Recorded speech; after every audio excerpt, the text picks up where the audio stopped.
ایمان لانا تو کیونکہ مسلمان گھرانے میں پیدا ہوا مسلمان ہو گیا، بہت آسان کام، ایمان لے آئے، لیکن ایمان کی حقیقت کیا شے ہے؟ مصنف ابن شیبہ کے اندر حدیث مبارکہ ہے، حارث بن مالک رضی اللہ تعالیٰ عنہ سے راوی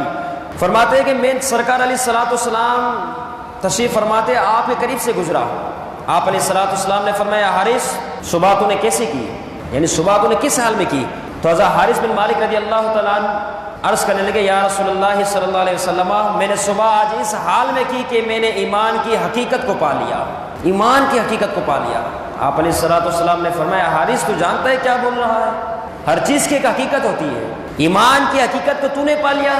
اچھا بتائی کیا ہے ایمان کی حقیقت؟ کیونکہ حضور کا پوچھنا در حقیقت امتیوں کے لیے تھا، میری امت جو آئے گی وہ اس بات کو سنے گی اور وہ بھی اس چیز کو حاصل کرنے کی کوشش کرے گی۔ آپ علیہ الصلوۃ والسلام نے فرمایا کہ کیا ہے ایمان کی حقیقت؟ تو حارث بن مالک رضی اللہ تعالیٰ عنہ عرض کرتے یا رسول اللہ صلی اللہ علیہ وسلم کہ میں نے اپنے نفس کو دنیا سے جدا کر دیا،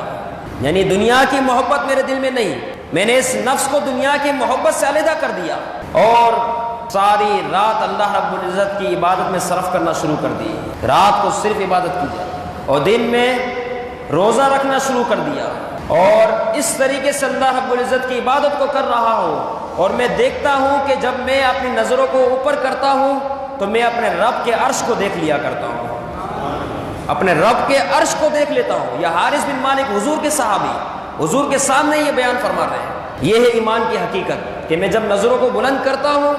تو عبادت کا ثمرہ مجھے یہ ملا، دنیا کی محبت کو خود سے دور کر دیا، اس کا ثمرہ اس کا فائدہ مجھے یہ ملا کہ میں جب نظروں کو بلند کرتا ہوں تو رب کے عرش کو دیکھ لیتا ہوں، اور میں دیکھ رہا ہوں کہ جنتی آپس میں ملاقات کر رہے ہیں اور جہنمی ایک دوسرے کے اوپر گھرے ہوئے ہیں، میں یہ دیکھ رہا ہوں۔ آپ علیہ الصلوۃ والسلام نے فرمایا حارث تو عارف بن گیا،